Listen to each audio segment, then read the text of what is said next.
জাতীয় নাগরিক পার্টিকে শাপলা প্রতীক না দেওয়ার বিষয়ে সরাসরি অভিযোগ তুললেন সার্জিস আলম। নির্বাচন কমিশনের স্বচ্ছতা ও নিরপেক্ষতা কি প্রশ্নবিদ্ধ হয়ে পড়েছে? পঞ্চগড় জেলা শহরের মকবুলার রহমান সরকারি কলেজে শনিবার ৬৪টি শিক্ষা প্রতিষ্ঠানের অংশগ্রহণে অনুষ্ঠিত বিতর্ক উৎসবে জাতীয় নাগরিক পার্টির উত্তরাঞ্চলের মুখ্য সংগঠক সার্জিস আলম এই গুরুত্বপূর্ণ মন্তব্য করেন।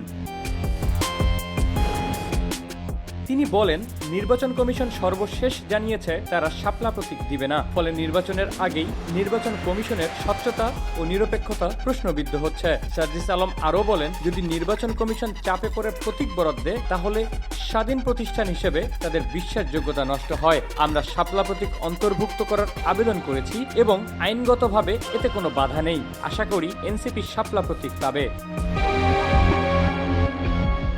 সার্জিস আলম আরও বলেন, বাংলাদেশে আওয়ামী লীগের কার্যক্রম অনেকটাই সীমিত।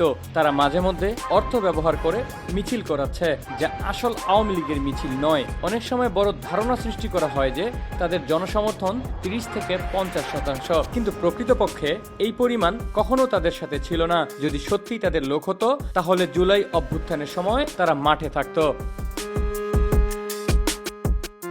নির্বাচন কমিশনের এই বিতর্কিত সিদ্ধান্ত ও শাপলা প্রতীকের বিষয়ে বিরোধী দলের সরাসরি অভিযোগ নির্বাচনের স্বচ্ছতা নিয়ে প্রশ্ন তুলেছে। রাজনৈতিক মহলে এই ইস্যু এখন তুমুল আলোচনার কেন্দ্রবিন্দুতে রয়েছে।